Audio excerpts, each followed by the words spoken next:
سلام علیکم. بسم الله الرحمن الرحیم. من انصاف علی هدایت هستم و با برنامه 31 از مهندسی جهل در خدمتتون خواهم بود. امروز هم تلاش میکنم که دو کتاب دست‌نویس تاریخی به زبان ترکی رو در زمینه‌های مختلف به خدمت و حضورتون تقدیم بکنم، معرفی بکنم تا بتونیم نسبت به اون جهلی که ما رو داخل اون نگه داشتن آشنا بشیم. خب ما در هفته گذشته تلاش کردیم که این کتاب ها رو بخونیم. تقریبا فرایض و صفات سلبیه رو هفته گذشته ما، یعنی جلسه قبلی، اینجا چی نوشته؟ حالا یک چیزی اول نوشتن این رو که اینو ولش بکنیم ببینیم این جلد چیه، یه مقدار بزرگش بکنیم اینو بهتر ببینیم. عدالتنامه امام علی رضی الله عنه Türkçedir. 1093 حدود این کتاب اصلا از همینجا روی جلدشی کاغذ چسبوندن. این جلد کتاب رو که میبینیم ظاهرا چرمی بوده، با دورش حاشیه‌اش خیلی زیبا حاشیه دوزی شده بوده، ولی این کاغذ رو بعدن یا گذاشت روش نوشتن و گذاشتن روی این عکس گرفتن یا اینکه روش چسبوندن. در هر حال ظاهرا این کتاب در 1093 الان 1446 هست، حدود بگیم که 350 سال پیش این کتاب نوشته شده حدودا. عکس دیگری از همون صفحه و داخل جلد رو میبینید. به نظر من این در دوره عثمانی نوشته شده. بذار ببینید اینجا تاریخی چیزی روی این داره دیده میشه. این چی هست؟ میل ایمیتی. حالا این چی هستش نمیدونم. در هر حال این نقاشی که اینجا هست، این نقاشی روی آب هست و حالا نمیدونم اسم سبکش چیه. این نقاشی رو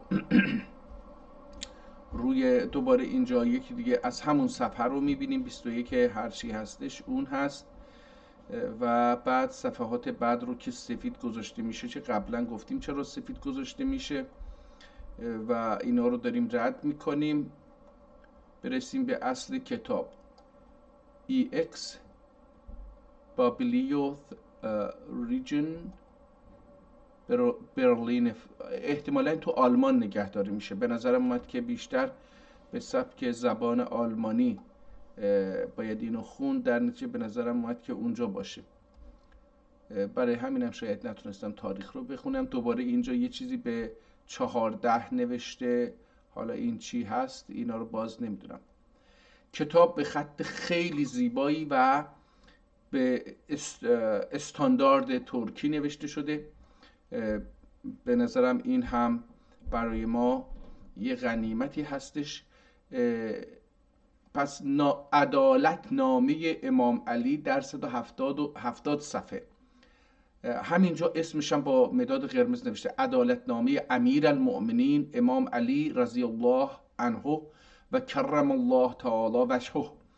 ببینید سنی ها برعکس شیعه ها بسیار مؤدبن، بسیار مؤدبن. یعنی شیعه ها، من در مورد زبان فارسی چند روز قبل صحبت کردم، گفتم که از نظر اینکه بی‌ادبه و مرزهای بین افراد و بین ملت‌ها و بین فرهنگ‌ها و زبان‌ها و سیاست‌ها رو به رسمیت نمیشناسه.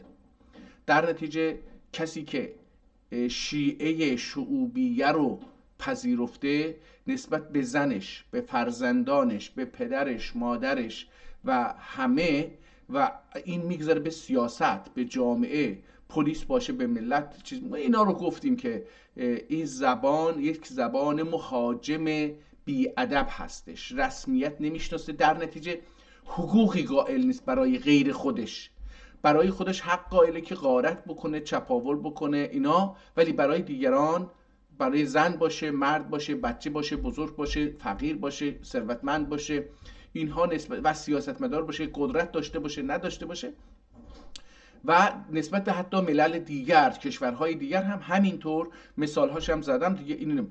اما در مورد شیعه شعوبی هم همین رایجه. ببینید وقتی سنی ها میخوان در مورد حضرت علی علیه السلام یک چیزی بنویسن یا صحبت بکنن، ببینید اسم کتاب رو چجوری میذاره: عدالتنامه امیر المؤمنین امام علی رضی الله عنه و کرم الله تعالی وجهه. یعنی با بهترین عبارت محترمانه حضرت علی رو یاد میکنم. ولی ما وقتی میرسه به انسانها، چون به رسمیت نمیشناسیم، این ربطی به مثلا وقتی ما در مورد کنفوسیوس صحبت میکنیم یا در مورد بودا صحبت میکنیم یا در مورد هر کسی صحبت میکنیم، اون رو به رسمیت میشناسیم.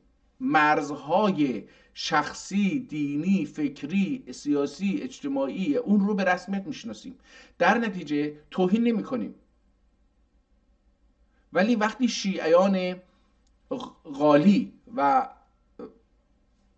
بگیم که پانفارس، معتقد به شعوبیه پانفارس، وقتی میخوان در مورد افرادی که به دین دیگری، به مذهب دیگری، به فکر سیاسی دیگری یا فلان آلو طرفداری میکنن یا اونو دارن ادامه میدن، ایمان دارن، باهاشون برخورد میکنن، حتی علمای عالی شیعه به اونها توهین میکنن، به دیگران فرقی نمیکنه. یعنی اونها البته مثلا شخصیت های بزرگ اسلامی رو که حضرت محمد مژده بهشت داده، اونها رو بهشون توهین میکنن.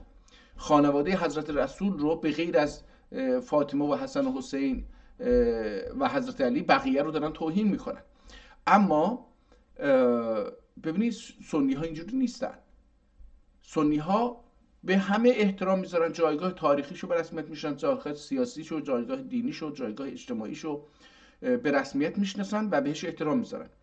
متاسفانه این در شیعه‌ای که الان وجود داره در سطح عالی، نه در کوچه و بازار که حالا علی عمر کشون و نمیدونم فلان اینا ظاهرا بوده در گذشته ها، الان هم احتمالا در بعضی جاهای چیزهایی باشه و نباشه، کاری نداریم، ولی میدونیم که این چیز هست. یعنی بالای منبر اون میگه و این هم پایین، همه میگن بیش هزار فلان بهمان از این حرفا. بسم الله الرحمن الرحیم کتاب رو بخونیم. امیر المؤمنین و امام المتقین علی ابن ابی طالب رضی الله عنه و کرم الله وجهه مالک اژدری. حالا وقتی این کتاب رو به ترکی استاندارد نوشته، به ما کمک کرده که من خواننده بی سواد ترک بعد از 350 سال از این کتاب بتونم بر اساس اون لهجه، زبان، گویشی که نویسنده میخواد کلمات رو بازسازی بکنم در ذهنم و به زبان بیارم، به صدا تبدیلش بکنم و بشنوم و بشنوانم. خب اینجا ما میبینیم که اولش شروع میکنه به عربی: اژدری مصر مملکتینه والی ادوب. مالک اژدری، اشتر میگن فارسی ها به معنی شتر، اما یعنی شترتر. اما در اینجا این آدم اومده گفته که اون شتر نیستش اون اژدره. اژدر چیزی که در زبان فارسی شده اژدها. میگه که مالک اژدری مصر مملکتینه والی ادوب گندردکنده آنا. اینجا که رو دوباره نوشته، روش 3 نقطه گذاشته، میشه نه. آنا بو عدالتنامه یازده مضمون در مکنونی بودور که. میگه که حالا مالک اژدر رو به مملکت مصر به عنوان والی گذاشت و گندردشته، یعنی وقتی اینو فرستاد برای اون یه عدالتنامه ای یازده نوشت، مضمون در مکنونی. مکنون یعنی اون مضموناتش، ضمنیش، درونش، کنه معناییش، مضمون هم همونه ولی به معنی در میگه. بودور کی یا مالک sana اول امر اتدگم اولدور کی یا مالک sana. ما حالا امروز در آذربایجان میگیم سنه. sana اول امر اتدگم، اولین امری که به دو امر کردم، اولدور کی. اولدور کی این میشه الان ما میگیم اودور کی. اولدور کی اللهون. اینجا که دوباره نون هستش، هم همزه داره هم این علامت سکون رو گذاشته. اللهون تقواسن الدن گویمیسن. اول ترس از خدا رو از دست نذاری و طاعتین اختیار ایله و اللهن و اطاعت خدا رو اختیار بکن، یعنی از روی اجبار نباشه، از روی دلت، ایمانت دایم در حق تعالی امر اتگی فرایزه و سنت رسوله اتباع ایله.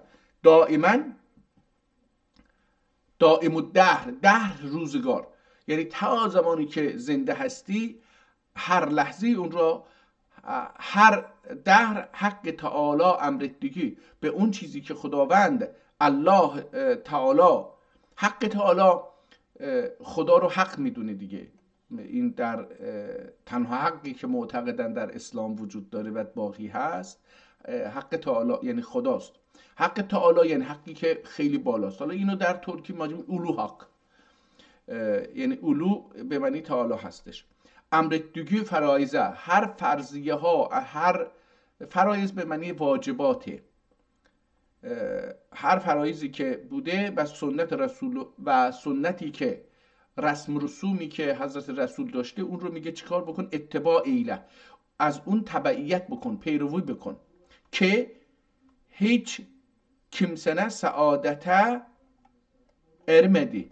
صفحه بعدی چه هیچ کس به سعادت نرسید. حالا از صفحه دوم دوباره یه عکس دیگه گذاشته هستم اون صفحه. اریمدی معذرت میخوام این باید اریمدی یعنی نرسید. من الان نمیدونم تو ذهنم مثالی نیست که ببینم این در آذربایجان کار برده میشه یا، ولی الان میدونم در آذربایجان، در آذربایجان جمهوری آذربایجان و در ترکیه اریشمدی استفاده میشه یعنی نرسید.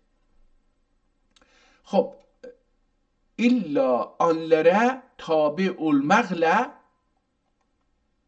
اردی. ایلا یعنی کسی نرسید مگر اینکه به اون واجبات و سنت های رسول الله تابع المغلت، با تابع شدن. الماغ امروزه ما میگیم الماغ در آذربایجان، در بعضی جاها اولمک میگن. اردی یعنی رسید. دائم الونله دائم الونله و دیلونله حق تضرع ایله. دائم با دستت، احتمالا من اینجوری دارم میخونم، حالا ممکن اشتباه بخونم، الونله و دیلونله و با زبانت حق تضرع ایله، حق همون که خدا بود دیگه، حق تضرع ایله، زاری ایله یعنی خودتو کوچک بدون در مقابل خدا. اراده‌ای بزرگتر از اراده تو هست. لیرا حق تعالی. حالا اینجا رو ظاهرا میبینید که یکی پاک کرده، دو کلمه رو ما اینجا میبینیم که پاک کردن و از نو نوشتن. نگاه کنید اینجا لیر شده، انگار مثلا یه چیزی اینجا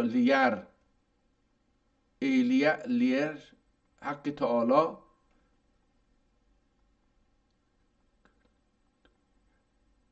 کندویه این حق تعالی کندویه.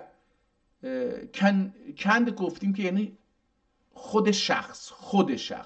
کندویه یعنی خود شخص. تضرع ادنلره اعزاز اتمک متکفل دور، یعنی میگه خود شخص وقتی داره تضرع میکنه به درگاه حق در مقابل کسایی که اعزاز میکنن. اینجا این اعزاز یه چیز دیگری هستش، حالا معنیشو خیلی نمیدونم بگم، راستشو بگم نمیدونم. اتمک مکلف دور، یعنی تکلیف داره که برای دیگران احترام بذاره. من اینجا اعزاز رو اگه به معنی عزت بگیرم، اکرام کردن بگیرم، این معنی رو چیز میدونم. bir emrim dahi odur ki، یک امر دیگر. دخی اینجا به نظرم پاک شده، دوباره نوشته شده، همونطور که در بالا یه چیزی نوشته شده که نتونستم بخونم. پاک شده و جوری هم پاک کردن که سفر رو خیلی ناشیانه پاک کردن. باید می اومدن از فارسا یاد میگرفتن چجوری کتاب رو پاک بکنن و اینا. bir emrim dahi odur که، یک امر دیگرم اینه دارم که شهوات غلبه ettikcen نفسونی کسر ایله، وقتی شهوت ها به تو دارن غلبه میکنن، نفس تو بشکن. حالا این کتاب همونطور که میبینیم از سطر دوم شروع میشه به ترکی، خیلی به خط زیبایی. دوباره همون صفحه رو دوباره عکس گرفته. به نظر میاد که هر صفحه رو 2 بار عکس گرفته تا الان. ببینیم اینم همین. بله هر صفحه رو 2 بار عکس گرفته. یعنی نگاه کنه ادیب kimi جو رو ظلم etmişler. اینجا جو و ظلم etmişler. احتمالا جو رو ظلم باشه یا جو و ظلم باشه. من دیگه چون ترکیم ضعیفه اینها رو خیلی متوجه نمیشم. دوباره همون رو تکرار کرده. ببینیم این هم هست ورمه. این 170 صفحه اینجا گذاشته.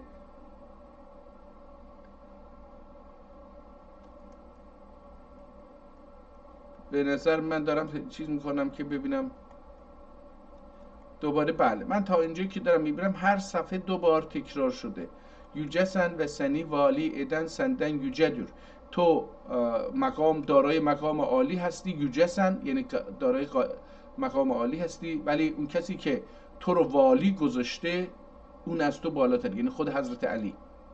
آندان دخی آنی والی eden yücedir. حتی از حضرت علی هم کسی که حضرت علی رو اونجا گذاشته بزرگتره. آندان دخه الله تعالی حضرتleri yücedir.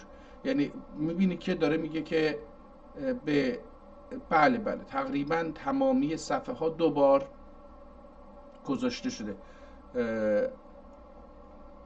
این هم دوباره اینجا ادوب هستش.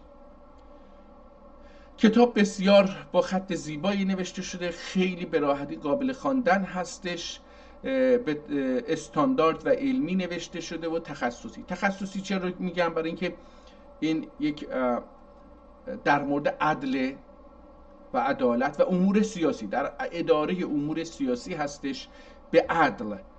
این رو حالا من نخوندم، راستشو بخواید من نمیتونم بگم که من اینو خوندم. به نظرم میاد که اگر این کتاب رو بخونیم بهتر با دیدگاه ترک ها با علی، ترک های سنی با علی و وضعیت مثلا و خلقün eyiblerini açmak istesen kimselerin yatuna getirip yatuna ما میگیم یادونا، الان این نوشته یاتونه getirip sözlerin dinleme. این دکلمه نیست، dinleme یعنی نشنو. و خلقین عیبlerini açmak istesen، اگه بخوای روی عیوب خلق رو باز بکنی، kimselerin yatuna getirip دیگران رو به خاطرت بیار، sözlerin dinleme یعنی گوش نکن. Kim xalqida bazı eyiblər vardır ki, ani sitr etmək validen غیری kimsene قادر değildir. میگه بعضی عیب ها هستش که به غیر از والی، یعنی کسی که مقام اداری داره، بقیه قادر نیستند. نگاه کنید از نظر سیاسی بعضی چیزها رو به چیزها نباید علنی کرد و به مردم گفت. bir عیب sanat deseler, eğer یک عیب رو بیان تعریف بکنن sen آنی ستر edip açmaya سعی etme. میگه اون رو باید ستر بکنی، بپوشونی، استتار، با یه چیزی اونو بپوشونی و açmaya سعی etme، تلاش نکن که اونو روشو باز بکنی، علنیش بکنی، از این حرفا. ببینید یعنی داره از نظر این نامه داره کار سیاسی رو یاد میده. من چیزی که دارم میبینم ظاهرا وقتی صفحه ها رو تغییر میدیم این صفحه تغییر میکنه.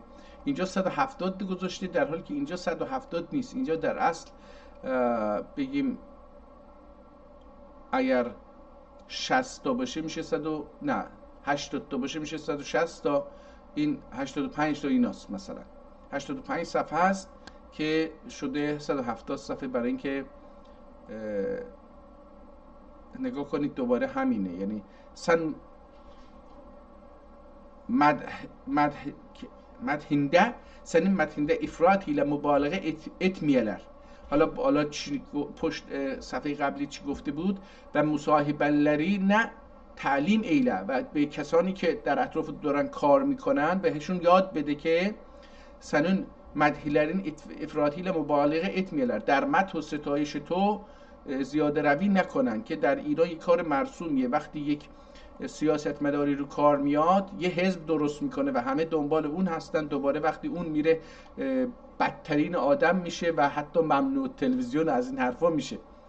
خب کتاب به شکل خیلی زیبایی نوشته شده. درسته که در هر صفحه ظاهرا 2 بار تکرار شده، اینجا 2 بار تکرار نشده دیگه، از اینجا به بعد تکرار نمیشه.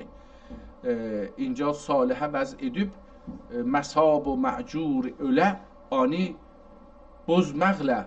بزماخ الان ما خراب کردن، الان میگیم پزماخ. بزمغله جنهکار اولورسن، اگه اون رو به هم بزنی پزماخ به هم زدن میشه در اصل. اینجا صالحه و از ادن مصاب و معجور اله آنی بزمغله جنهکار، نه این تکرار شده. مسلمیندن و کافردن خراج و جزیه اهلیleri و تاجر و اهل sanatlerdir. aşağısı fakirler ve miskinlerdir. آنلره این خیلی جالب خواهد بود. من اینجا این مفهوم رو یه جایی شنیده بودم که یه شاعری گفته که به نسبت به خدا اینا، تو در بالاترین بالایی که من نیستم، من در پایین ترین پایینم که تو نیستی. یه چنین مفهومی رو یه شاعر ترک گفته بود. من الان اینجا تقریبا اون مفهوم رو دیدم از اینجا گرفته شده. و بعضیler iş ve mesalih ehlidir. İnsaf ve rifk üzerine dört ve onlara üzerine dört ve onlara tenbih eyle ve bazı müsliminden ve kafirden harac ve ceziye ehlileri ve tacir ve ehli sanatdır. Aşağısı fakirler ve miskinlerdir. طبقه پایین، اشغسی ان پایین، اشغسی امروز هم اشغه میگیم در گرداخ، در تبریز آشاغا میگن. اشغسی فقیرلر و مسکینلر دور. یعنی این کتاب به لهجه قرداغ نوشته شده دوستان. به راحتی میتونم بگم که این کتاب در 350 سال پیش به لهجه قرداغ نوشته شده. آنلوره چی؟ کرنی کی. حالا این نمیدونم چیه. رعایت ایله و کرنی کی. نمیدونم این یعنی چی میشه. و شلنه لشکردür.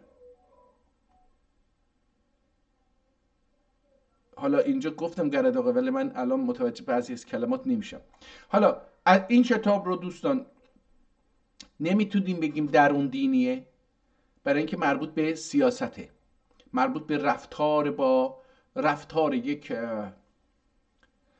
مسئولی با مردم هستش در رده‌های مختلف. فرقی هم نمیکنه. این میتونه حتی یه شرکت باشه، لازم نیست حتما استاندار باشه. وقتی اینو میگن والی همه فکر میکنن که حضرت علی فقط این رو خطاب به والی نوشته. هر کسی که یک مقامی در جامعه داره، یه شرکتی رو اداره میکنه، یک کارخونه رو اداره میکنه، یک دفتر دستکی داره، نمیدونم وکیل، دکتر و از این حرفا، یعنی یه مقامی داره جامعه بهش، در جامعه یه نقش بالاتری رو بازی میکنه و یا تعدادی از انسانها به اون یا خدماتش یا کارش یا نیازمند هستن، هر بانک باشه، هر چی باشه فرقی نمیکنه، معلم باشه، چیز باشه، در اونجا باید میگه اینها رو مراعات کرد. باز ما اینها رو میبینیم که متاسفانه در ایران فقط به والی میگن، در حالی که این مربوط به هر کسی هستش که در جامعه نقش بازی میکنه، نقش مهمی بازی میکنه. یه استادکار به نسبت به شاگردانش باید این وضعیت رو مراعات بکنه.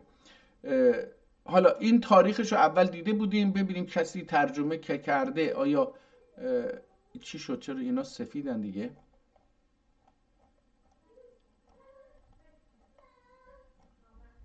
بذار ببینیم. این نمیاد، این عکس رو نمیتونه کامپیوتر من دانلود بکنه یا قضیه چی هست؟ برای اینکه آخرش که میبینیم هست یه چیزی دوباره اینجا متاسفانه وقتی داشتن عکس میگرفتن یه چیزی روش انداخته: دائم الدهر که تعالی امر اتگی فرایز و سنت رسول اتباع ایله که هیچ کس کمسه. این صفحه اول رو دوباره در صفحه آخر آورده، دوباره یکی دیگه.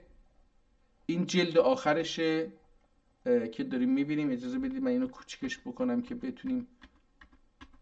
این جلد نیست، این شیرازشه، شیرازه کتاب رو اینجا میبینیم که نوشته ترک، اینجا نوشته، دوباره اینجا هست. این هم از طرف بالای کتاب که میتونیم صفحه ها رو ببینیم که به چه شکلی در اومده. خیلی آسیب ندیده شکر خدا، البته بعضی جاهاش میبینیم که آسیب دیده. چقدر عکس از کتاب اینجا گذاشته، یعنی اینم از جلد دوباره 2 صفحه 3 صفحه از جلد کتاب دوباره اینها سفید هست. در حقیقت بسیاری از صفحه ها سفیده. حالا احتمالا همونطور که قبلا عرض کردم این سفیدی ها به خاطر اینه که خواننده ها، کسایی که این کتاب رو میخونن، بیان و نقد بنویسن. حالا این از 170 صفحه‌ای که اینجا حالا تکرار شده، خیلی از صفحه ها اونجوری که دیدیم در 119 صفحه این چی میشه؟ در 119 صفحه نوشته شده، بقیهش سفیده و هر صفحه هم 2 بار تقریبا میتونیم بگیم که تکرار شده، عکسش 2 بار گرفته شده. و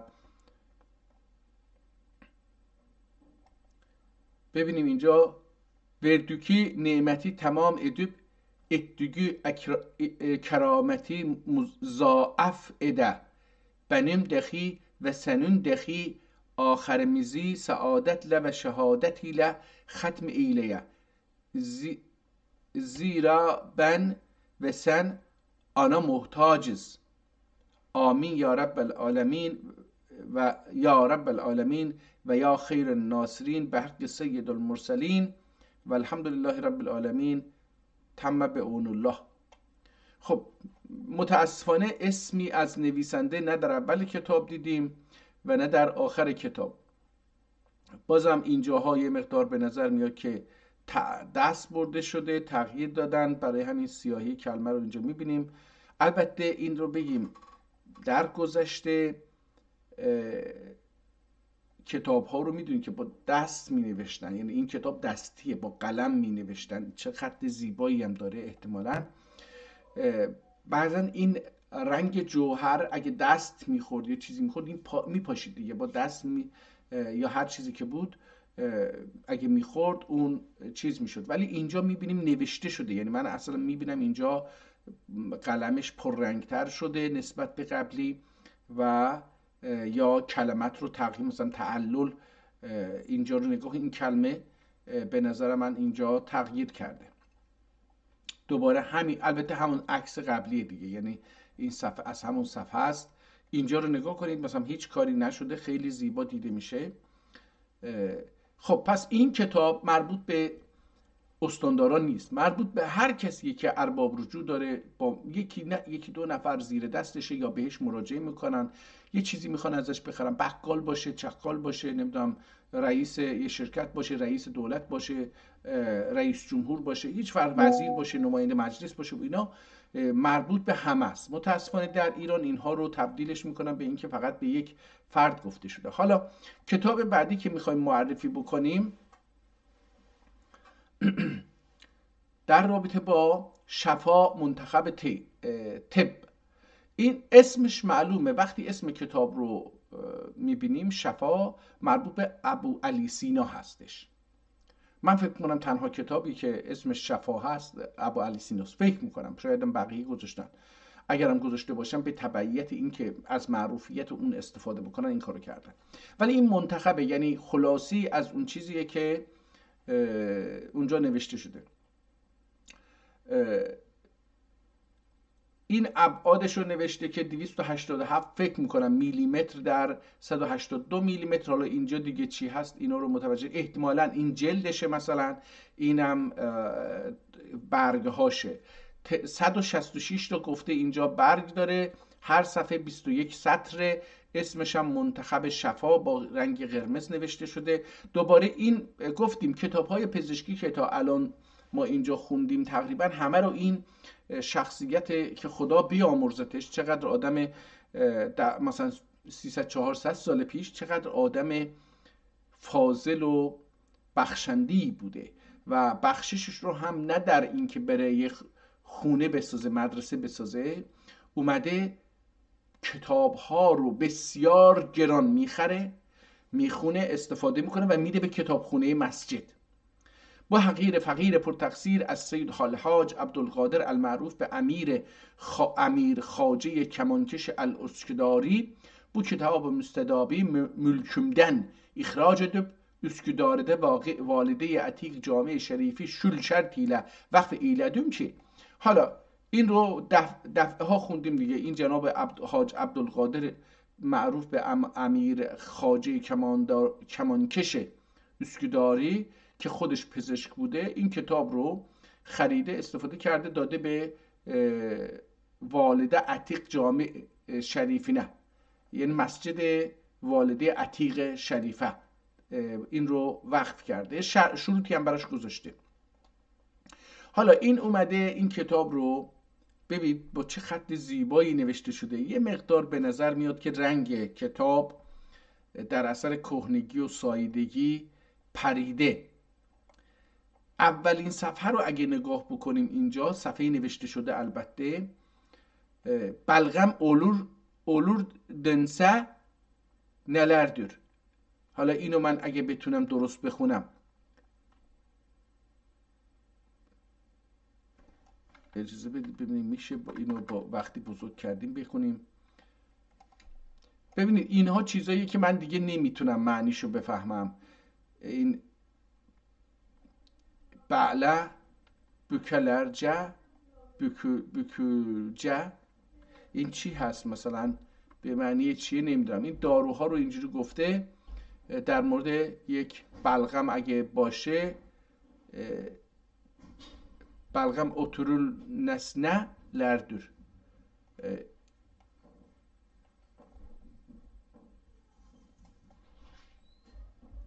این در مورد این هستش. حالا باب باغلو ششمگنجون ana Fetehna suresini Muhammed Resulullah'den 7 banarden 60 seviye okuya üfre bağlı okuyup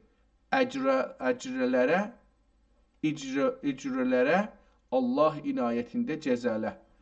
نمیدونم یعنی چی این باب بغشش منجin.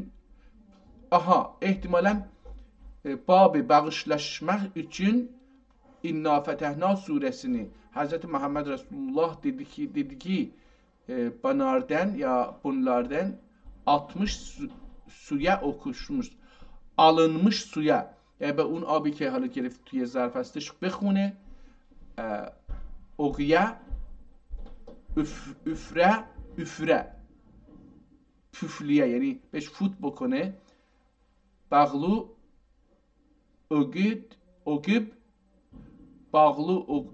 bağlı ogiyib ecrahular Allah'a inayetinde cezل. حالا هرچی که هستش به ترکیه ولی من نتونستم بخونم. احتمالا توی خوندن این کتاب با مشکل مواجه خواهم شد، برای اینکه خطش باید چشم به این خط عادت بکنه و همچنین کلمات بسیار ببینید به هر حال پزشکیه و چیز خواهد بود. ولی خب این قسمتی که اصل کتاب هست اینو بعداً ظاهرا یکی نوشته، چون که کتاب از اینجا شروع میشه و حالا من این خط رو میتونم بخونم. به نظرم این خط راحتیه برای منی که ترکی بلد نیستم. این کتاب استاندارد نیست به نظر من. چرا؟ از همینجا، برای اینکه اون صداهای دهگانه ترکی رو من اینجا نمیبینم. در نتیجه همین که نگاه میکنم اونها رو نمیبینم. در نتیجه این کتاب چون تخصصی پزشکی هستش، نویسنده کتاب یا مترجم کتاب، دقت بکنید، البته ظاهر این مترجمه نیست که خلاصه یک کتابه، یعنی یکی اینو نوشته از اون برداشته تلخیصش کرده، اینجوری بگیم، یعنی از نوع یه چیزی نوشته ولی خلاصه کتاب هست، اینو اینجوری بگیم. ولی این گفته که آقا یه آدمی که میخواد پزشکی بخونه حداقل یه چیزایی رو خونده اومده تا پزشکی، این خواندن نوشتن زبان ترکی رو بلده، استاندارد رو بلده. حالا دیگه لازم نیست من روی اینها صداها رو بذارم روی من بگم نشانه های صداها، حرفها، یعنی بذارم که اون درست بخونه. نه، این آدم سواد اینو داره. حمد و سپاس و شکر بیگیاز اول یوجه تنریه. ببینید تنری اینجا تنری هم نگفته، تنریه کیم دیگه اینجا روی که هم هیچی نذاشته شد. یعنی خود شما باید وقتی خود دارید میخونید ببینید این تانریه دیگه. کیم بو موجوداتی عدمدن وجوده گتردی و مت بی عنایت و صلوات بی نهایه محمد مصطفی علیه الصلوات صلات و سلام حضرتlerine olsun kim ümmetinden zelalet zulmatın götürdü ve çün bildim ki خیر الناس من ینفع الناس، چون دونستم که خیر الناس من ینفع الناس، بهترین انسان ها کسانی هستند که مردم منفعت برسونند. در دلدمنه طب در دل من که نفتدر، ببخشید اینجوری باید بخونیم، چون bildim ki خیر الناس من ینفع الناس دور دلدم ki، یا حالا اینجا دلدم ki طب علمیnden bir muhtasar kitap tasnif edem sıhhat hifz eylemek terigin ve şul merezler kim çok vakı olur, anın sebepleri ve alametleri ala وجیلرین بیان ایلیم. میگه حالا تصمیم گرفتم که از علم طب یک کتاب مختصری رو بنویسم که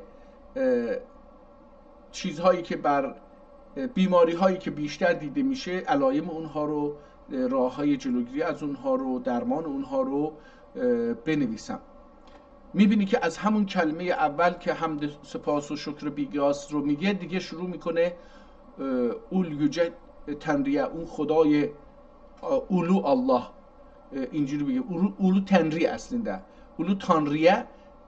از اینجا دیگه شروع میکنه به ترکی مینویسه، تخصصی هست. ببینیم چی میاد اینجا. میگه که بو کتابه. حالا ببینیم اینجا چی گفته که بیان ایلیوم geçen kim bir yerde حکیم حاذق bulunmasa eyleyem geçen kim یعنی فکر میکنم این به geçen نمیدونم یعنی چی ولی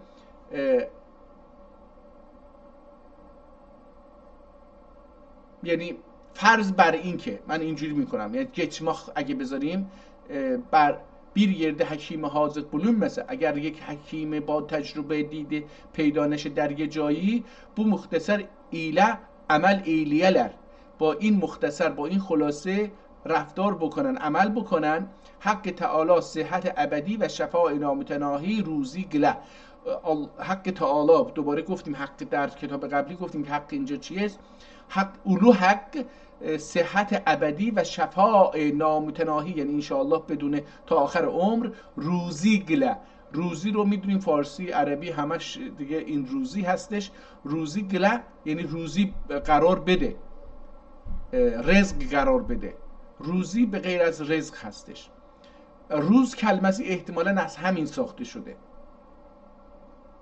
روزی از همون رزق از چیز ساخته شده روز کلمه روز از روزی یا روزی از روز ساخته شده اینو نمیدونم این شاء الله تعالی و bu کتابه شفاء منتخب دیو ad verdim برای این کتاب شفاء منتخب اسم کتاب اصلا این شفاء منتخب ad verdim یعنی اسم گذاشتم دیو یعنی به این عنوان دیو ad verdim و دقیق قواعد اطبایی و علاجاتی ضبط ettim همچنین دقیق همچنین قواعد اطبایی قواعد پزشکی و علاجاتی علاج دارو ضبط ettim یعنی نوشتم ضبط کردن میبینید که اینجا صدا رو ضبط میکنن ولی ما در گذشته ضبط ادرم یعنی این رو مینویسم یعنی یه جایی ضبطش میکنم ضبط کردن گرفتن یه چیزیه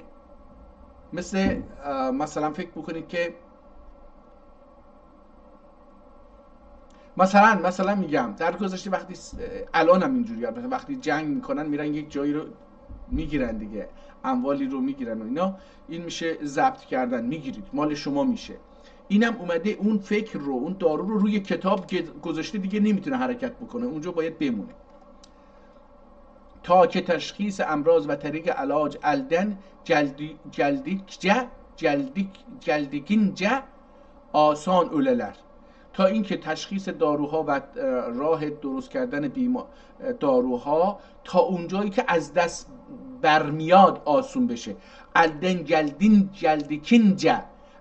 جلدیگینce آسان öleler آسون بشه تا که اکثر خلایق مستفید ölüp تا که اکثر خلایق منظور تنها انسان نیست مستفید بشن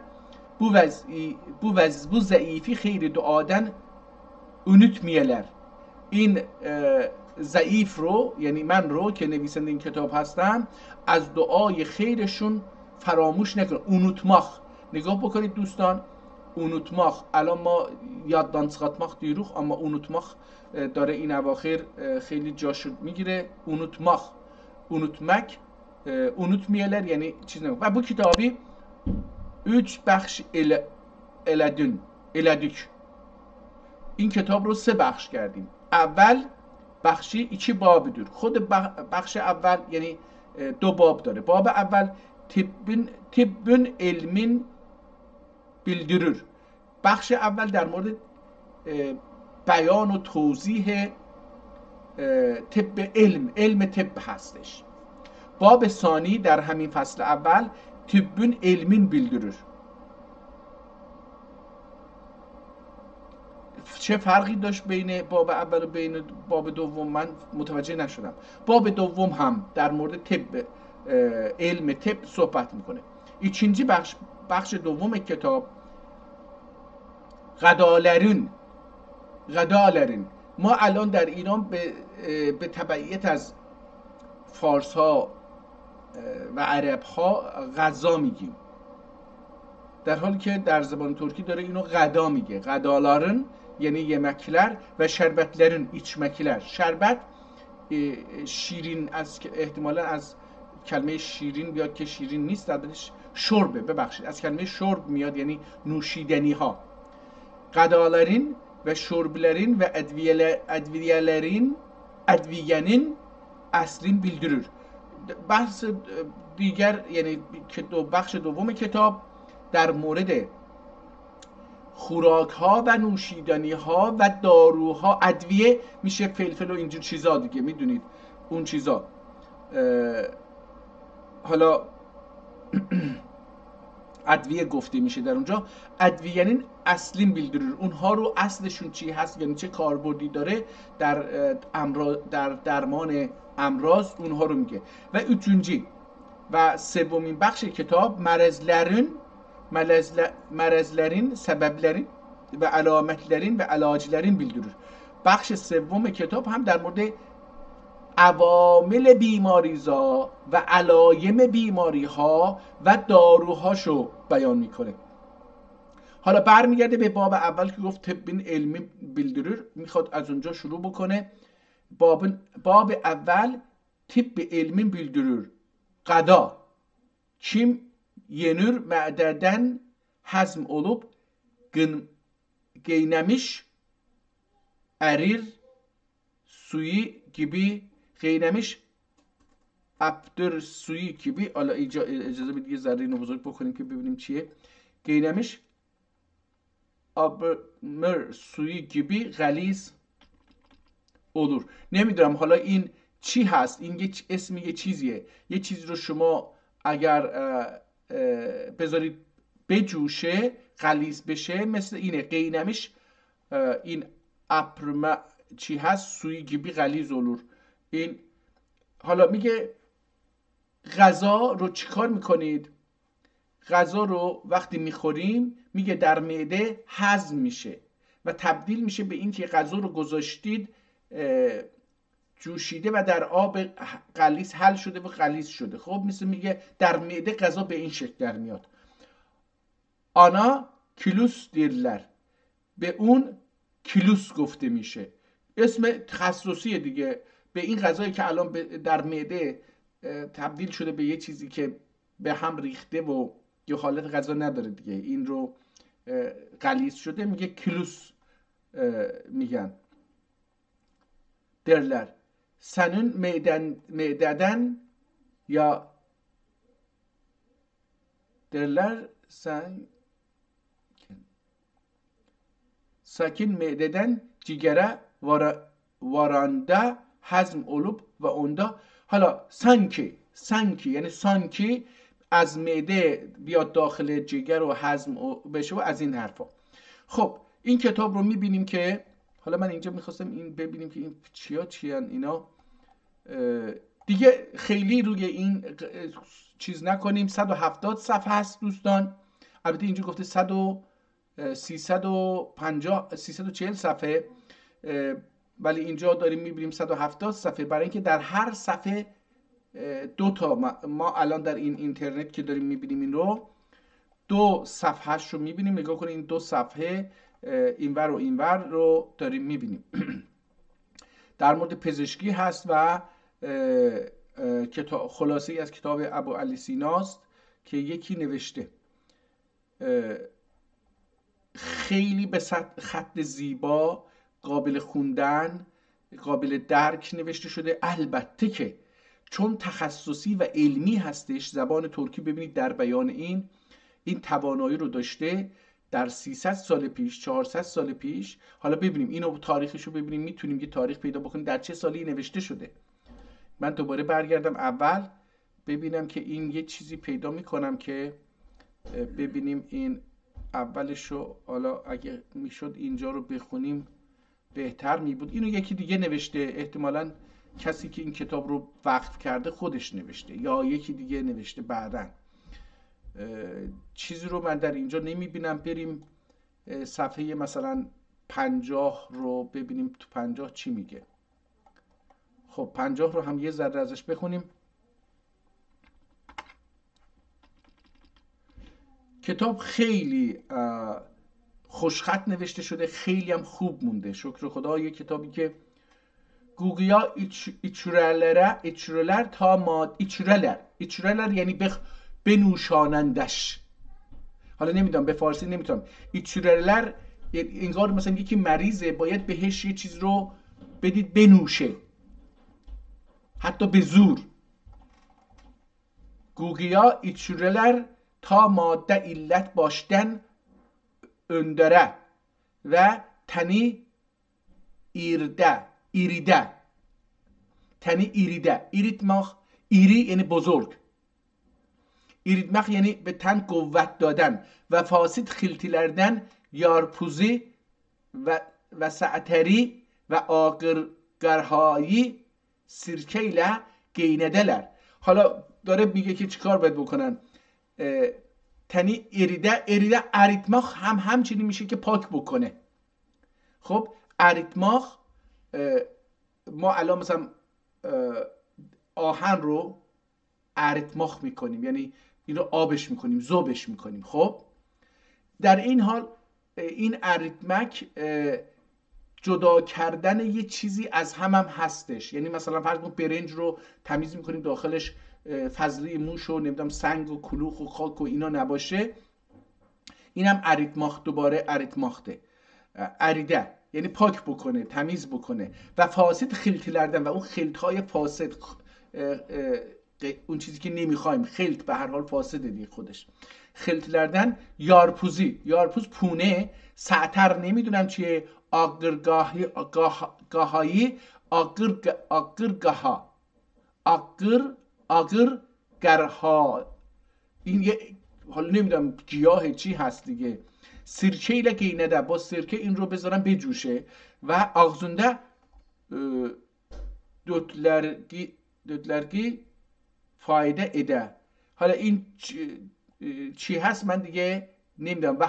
و دایم حمامه گیره، و دایم بره حمام و گیرلر و جوارش زنجبیل آشا الالر. دیگه تخصصیه دیگه. من دیگه کتابه. خب میخواستم چی بگم؟ میخواستم بگم که کتاب درس 400-500 سال پیش یک کتابی نوشتم به زبان ترکی در پزشکی. آیا زبان فارسی یه چنین چیزی رو داشته و داره؟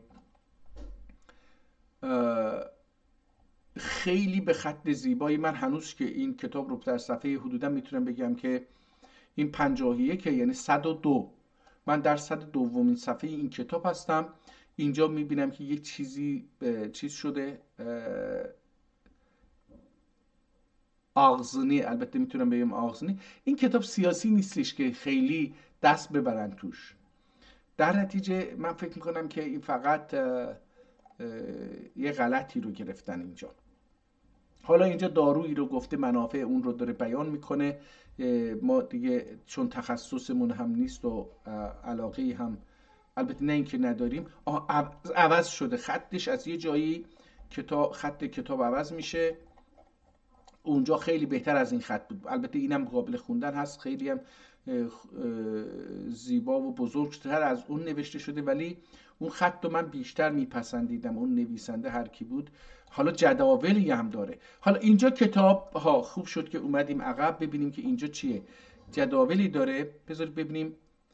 بسم الله الرحمن الرحیم. داخل این چیه؟ واکر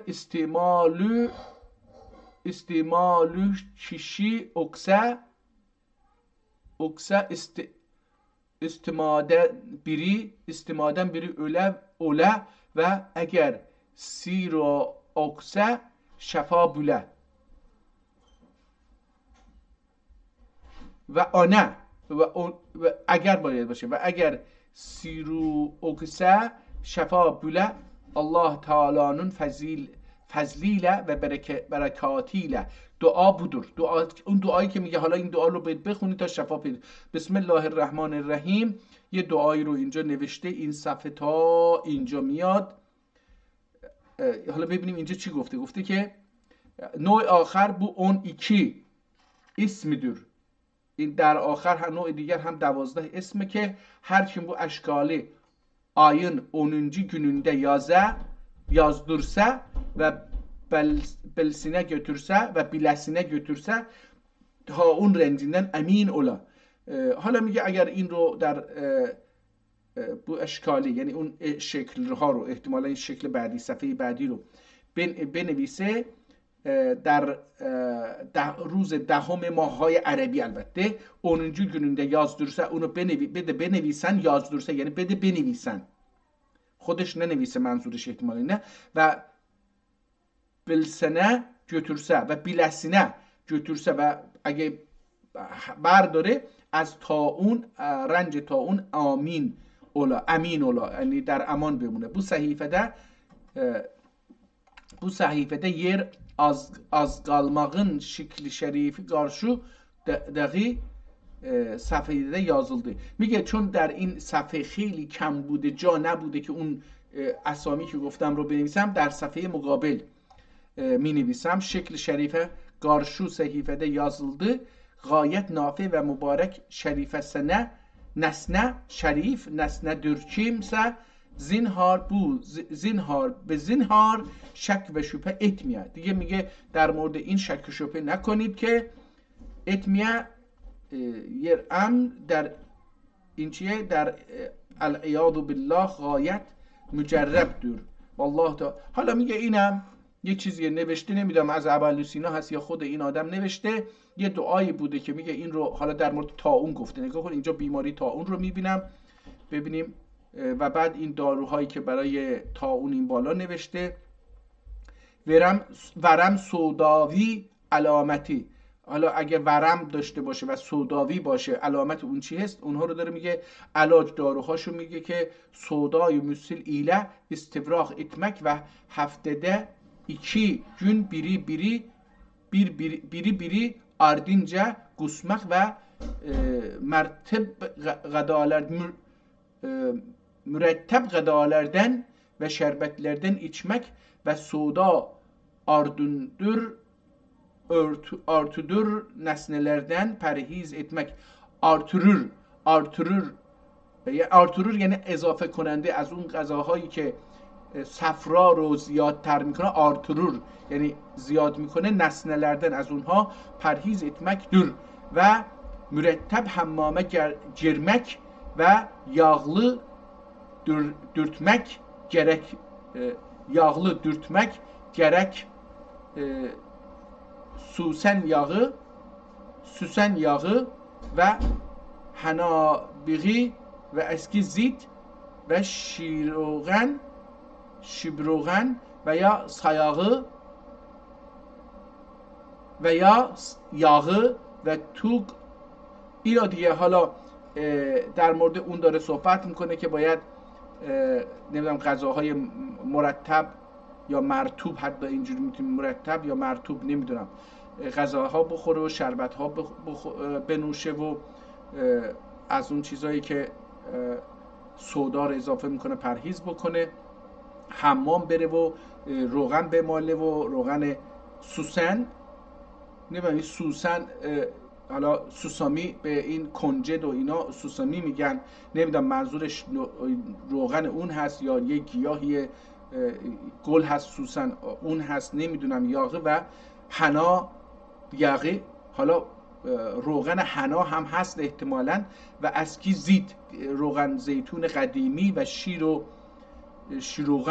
شیروغن نمیدونم، شیر و روغن احتمالاً چی هست، اینا رو دیگه من نمیدونم. ولی خب وقتی میاد میگه حالا علاوه در کنار اون داروها میگه دعا هم باید بنویسید تا چیز باشید، برای اینکه انسان‌ها به خدا بیش از وقتی که خیلی مرض سخته، درد سخته، انسان‌ها دارو هم خیلی زیاد تاثیر نمیذاره یا مرگ خیلی گرفته، انسان‌ها به دعا خیلی، به خدا خیلی پناه میبرن. وقتی بیچاره میشه انسان دستشو دراز میکنه به دامن خدایی که تو ذهنش هست و خب اون خیلی تاثیر داره. من قبلا نمیدونم گفتم اینو یا نه، این مغز ماست که بدن ما رو اداره میکنه. تمام بیماری ها رو این بدن ما، این مغز ما قبل از اینکه اون بیماری رخ بده علائم اولیه میلیونمون رو تشخیص میده. اگر ما بتونیم این مغزمون رو خوب کنترل بکنیم، این تمامی بیماری ها رو خودش علاج باید بکنه و باید جلوگیری بکنه. علت این که ما نمیتونیم مغزمون رو کنترل بکنیم، مریض میشیم، علتشونه. و حتی این میتونه درد رو از بین ببره، ما درد حس نکنیم. مغز این کار رو میتونه بکنه. حالا این وقتی باور بکنه به یه دعایی که ناچار مونده، حالا اون تأثیر خواهد کرد. اون چیه؟ اینجا اومده واحد واجد وکیل وهاب. حالا اینجا یه جدول خیلی زیبایی رو گذاشته و اینها رو نوشته. دوستان میتونید عکس بگیرید از این صفحه، بذارید من کوچیکش بکنم. اگه خواستید میتونید از این صفحه عکس بگیرید. منم الان یه عکس میگیرم، اینو بعداً ببینم این چی هست. اوکی، یه چیز ازش گرفتم، شات اسکرین، که ببینیم چی هست. حالا بذار ببینیم این کتاب اینجا این صفحه در زیر آیا میتونیم یه چیزی ازش در بیاریم. و هر kim bu şekli kendüde götürse، یعنی کندونه یعنی همراه خودش برداره، جمعی belalardan ve gezalardan ve taun rencinden ve bunun emsali müşkilatiden emin ola Hakkı Teala'nın inayeti ve hiç kimse zinhar be zinhar şek ve şüphe etmeye yuradımızdır. El-eyadu billah temmet. اینجا یرادمز یا مرادمز میشه، مثلا اینو گفت. یرادمز شایدم به معنی کسی که ما رو آفریده، نمیدونم. حالا العیاذ بالله. Bu şekli şerif kağızın öte yüzünde یعنی در دو طرف دیگر کتاب در غایت مبارک نسندر مجرقدر نافع اولا انشاءالله تعالی والله. نه اینم چیزی نگفته. دوباره اومده یک چیز دیگری نوشته اونجا، گفتش که در صفحه دیگری هم یه چیزی نوشته فالله خیر حافظا و هو ارحم الراحمین. فالله خیر حافظا و هو ارحم الراحمین. دوباره همینجور همین رو در 4 طرف این کتاب نوشته و اینجا هم یه علایمی رو نوشته و حروف اعدادی رو نوشته با حروف و یه ترکیبی اینجوری درست کرده که اینو میگه که و هر kim bu şekli مدروک dairesin yüzüp kendüde götürse veya خود yazıp. این yazmak بوده، اینجا yazıp dairesin yazıp همون yazmak که اینجا yazıp گفته، اینجا yüzüp. احتمالاً اینجا به معنی چizmak یعنی رسم کردن، کشیدن، خط کشی کردن گفته، به کار برده باشه، نمیدونم. دایرسین یازوب هم من به نظر میگه یازوب، یا اینجا گفته در پایینم شاید کلمه به خاطر آهنگ در جمله صداش نرم یا بلند شده، کوچیک و بلند شده. یازوب کندونده گترسه و یا خود، چون اینجا گفته یازوب، یا خود یازوب او کاغذ üzerine bal dürtse، باید به اصل هم بزنه، داخلی تا اون üzerine yapıştırsa، اونجایی که خدای نکرده یکی چیز تا اون گرفته اونجا بچسبونه، حق تعالی'nin fazliyle ol rahmetün bedeninde. اینجا زحمت ol rahmet anın bedeninde، o zahmet anın bedeninden zail öle به فرمان خدای متعال. اول شکل مدور بودور. شکل مدورم اینه، این پایین این شکل مدور دایره رو در زیر کشیده. این یه جدول بود. حالا اینجا هم یه دعای دیگه رو از ابوعلی سینا نقل کرده، نمیدونم کتاب خود ابوعلی سینا بوده یا نه. اینو باید دوستان، من اینجا دیگه یاد گرفتم که با خوندن این کتاب ها ما برای اینکه از اینها مطمئن بشیم میتونیم به کتاب اصلی مراجعه بکنیم و مقایسه بکنیم. کسی که علاقه‌منده به این قضایا میتونه شفای ابوعلی سینا رو، فکر میکنم همه جا الان دیگه هستش عربیشو، اونو ببینه و بر اساس اون بیاد ببینه که اینجور چیزا هم اونجا هست یا نه. چرا که نه، اونم مسلمونه، ممکنه اعتقاد به این چیزا داشته باشه. budur زینهار به زینهار kimse şek getirmiyor. اینجا کتورمخ استفاده کرده. یاراموزدور دوباره اون بالا که نمیتونستیم بخونیم یاراموزدور، این نمیدونم یاراموزدور یعنی چی، نعوذ بالله. یاراماز یعنی فایده نمیده. اگه شک بکنید یارامازدور فایده نمیده، نگاه بکنید اینو میگه، خواسته بگه یارامازدور یعنی یارامازدور. بله یاراماز، ما الان یاراماز میگیم در به خصوص وقتی یه مادری بچه‌شو میخواد ناله نفرین کنه میگه یاراماز. خیلی چیزی نیست، یعنی به درد نخور اینجوری. اینم همینو میگه، یرماز یعنی به درد نخور میشه، نعوذ بالله. و هر kim şul گارشدوغی صحیفدکی شکلی، گارشدوغی یعنی بو، اینی که در صفحه مقابل هست، گارشدوغی صحیفدکی شکل شریفی یازوف و یا و باچگرن خستیه. باچگرن خسته نمیدونم چه جوریه این باچگرن، یه بیماری احتمالاً، خستیه یعنی مریض. بالی جلاب ادوب، بال رو جلاب بکنه، بازم نمیدونم یعنی چه. ازوب içerisine شفا بوله، içirse اگه اون رو جلاب بده و ازوب یعنی حالا ازماخ یعنی خرد خمیر کردن، بگم اینجوری آرد کردن، اینجوری دیگه. içirse حالا اینو بده بخوره، شفا بلا به اذن الله تعالی و جمیع müzmin ölüp mualiceler ile şafa bulmayan hastelere azüp içirseler derman öle به اذن الله تعالی kimse zinhar şek şüphe eylemeya el-eyaz billah öl şekli şerif karşıdaki صحیفده yazılmıştır غفلت olunmaya. نگاه کنید حالا این شکلم اینجا نوشته شده. چیز جالبیه دوستان، من به نظرم میاد که به هر حال نوشتن دیگه دعا بودور. حالا یه دعای دیگه هم اینجا گفته، نگاه کنید، فکر کنم از اینجا به بعد دیگه کتاب عوض میشه، خطش تغییر پیدا میکنه. از اینجا به بعد کتاب خطش تغییر پیدا میکنه و به یه شکل دیگری نوشته میشه. روی کلمات، مثل من هست این آدم، منم روی کلمات سخت یا مهم کتاب ها خط میکشیدم. الانم همین کارو میکنم، یعنی الانم اگه همین کتاب رو اگه کاغذیشو به دست بیارم، اونجایی که برام خیلی مهمه اون کلمه رو زیرش خط میکشم، برای اینکه فقط من اون کلمه یادم بیاد بقیه مطلب یادم میاد اینجوری. اینم همین کارو احتمالاً انجام داده.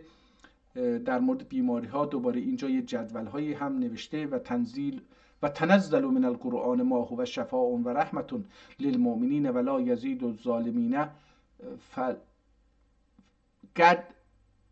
حالا این دیگه باید بچرخونیم بخونیم دیگه، آیه رو اگه آیه باشه ناقص نخونیم که. حالا اینجا اینم خیلی جالب، این قلم هم جالبه، یعنی چیز کپکی از کی سو içinde کپکی asi su içinde aslidiler sin saklar bir kaşık bal. Sin saklar احتمالا میشه bir kaşık bal ve yarım kaşık sağ zuzedihi اسمشه دیگه asçıgla استعمال ederler.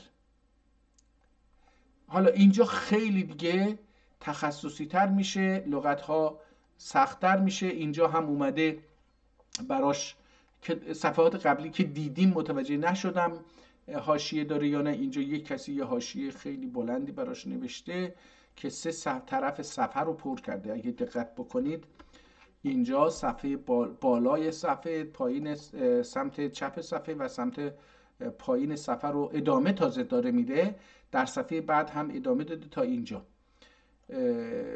حالا این در چه موردی یا چه مطالبی رو اونجا نوشته.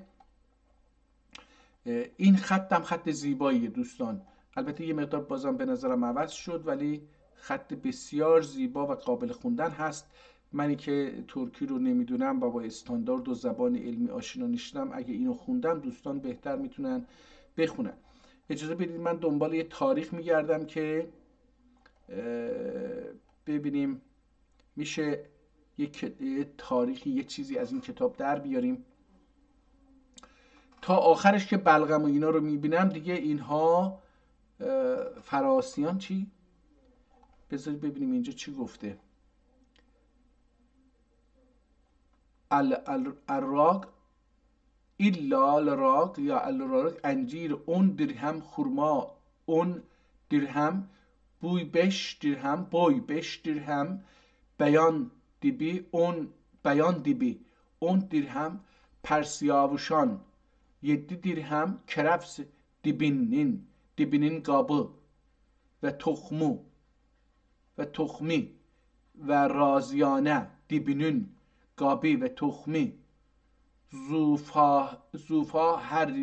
zufahir berinden zufa her birinden 10'er dirhem yar puz ve فراسیان که Türkçe'ye beyan کند که Türkçe beyan kendenesi dirler. میگه حالا بهش میگن کندنسی dirler. Her birinden 5'er dirhem. Eşk oduyla süreler. این عشق نمیتونه باشه، نمیشه با حالا این چی yemişk oduyla süreler kavame götüreler dahi ye. دیگه حالا من نتونستم تا اینجا که خودش اصلا چیزی نگفت. ببینیم اینجا اگه بتونیم یه تاریخی یه چیزی اینجاها رو خیلی سخت من بخونم دوستان، خیلی دیگه این شل قلم کرده، نمیتونم بخونم متاسفانه دوستان. من نتونستم در این کتاب یه تاریخ برای این کتاب پیدا بکنم یا معجون نوشدارو. جالبه. sınanmıştır یعنی این دارو امتحان شده. مفر حدیر yüzük sarlığın kederi نمیتونم دیگه. خب اینم کتاب دومی که دوستان امروز خوندیم از کتاب خلاصه کتاب ابوعلی سینا رو اینجا دیدیم دوستان به زبان ترکی. متاسفانه متوجه نشدیم که در چه تاریخی به دست چه کسی این نوشته شده. البته اگه بتونیم اینجا رو بخونیم شاید در اینجا یه چیزی باشه. البته اینم بیشتر به دعا شبیه، همینجوری که دارم مثلا یه تندخوانی همینجوری میکنم، چیزی به نام تاریخ یا اسم نمیبینم در اینجا. تندخوانی به عبارت از اینه دیگه، چشممون متن رو نگاه میکنه، یه چیزی که آشنا باشه میخوره به چشممون متوجه. حالا به هر حال زبان ترکی در سالهای دور قدیمی که در دوره عثمانی بوده و احتمالا قبل از عثمانی هم میتونه باشه، نمیدونم، این کتاب به زبان ترکی نوشته شده. اصل کتاب تا اونجایی که من میدونم عربی هست. بریم کتاب سوم دوستان. امروز یک کتاب تخصصی دیگری رو میخوایم، عاشق صادق. این معلومه که به عرفان مربوطه.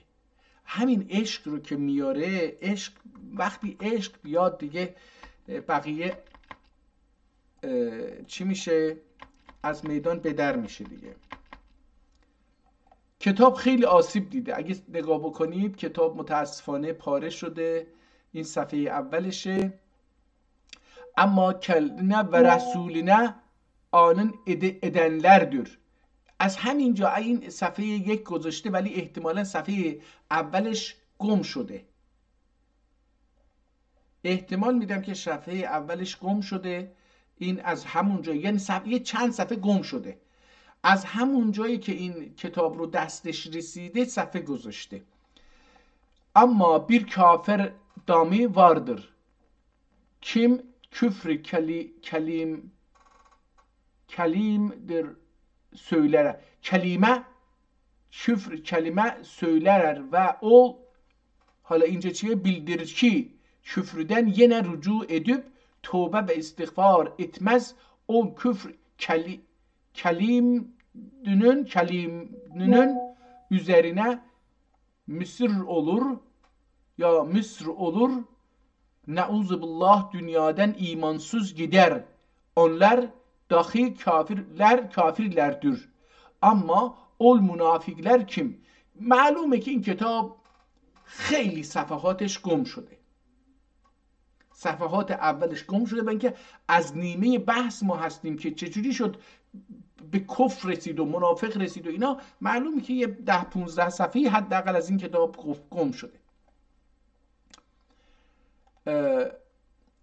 از اینجایی که ما داریم این کتاب رو میبینیم، این کتاب تخصصیه، ببخشید ترکی هست. اولش به زبان ترکی هستش، ثانیاً احتمالاً چون تخصصی مربوط به مسائل دینی هستش، اعتقادی هستش و ایمانی و عرفانی هستش، در نتیجه دوباره این استاندارد نوشته نشده، الا بعضی کلمه هایی که به نظر میاد سخت خوندنش یا عربیه اومده روی اونها صدا گذاشته. حالا من یه چند تا رو که الان اینجا همینجور که مثلا تندخوانی کردم دیدم، اونها رو براتون میگم. مثلا اینجا کلمه نون، این نون نوک نیست، نوک نمیتونیم بخونیم. بذارید ببینم اینو بزرگش بکنم. ببینیم مثلا اینو نمیتونیم نوک بخونیم، این نونه.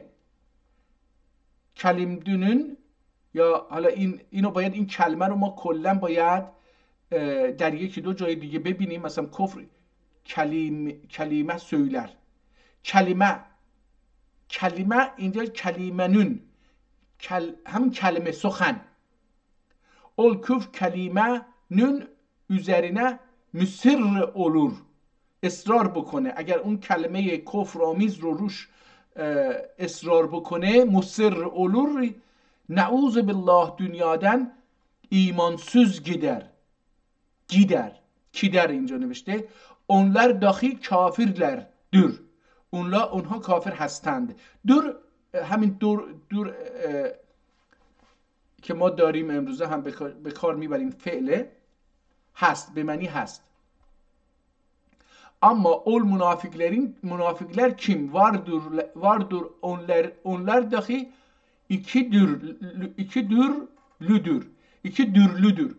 iki türlü. گفتیم که این ت در زبان ترکی گاهی به ت گاهی به د تبدیل میشه. در نتیجه بعضی جاها دیدیم این رو با ت دسته‌دار می نویسن تورلودور، بعضی جاها با د می نویسن دورلودور. خب بعضی وقتا هم با ت دو نقطه می نویسن تورلودور. این همین امروز هم در ترکیه به تورلو گفته میشه، bizimkinde de dürlü یا اینجوری گفته میشه. bir münafık oldur kim؟ یک منافق اونی هستش که خلق içinde oruç tutar. ببینید اینجا دوباره این نویسنده ت رو توتار، ما در آذربایجان توتار میگیم، با د می نویسه دوتار، برای اینکه اون ت دسته‌دار رو دیده، بر اساس اون فکر کرده که این یک کلمه دیگریه، یا اینو به ترکی اگر بخواد بنویسه باید اینجوری بنویسه دوتار. خلق içinde oruç tutar, namaz kılır ama yine menalerin bölücük birbirine o küfürlerden izhar ederler. Ama yine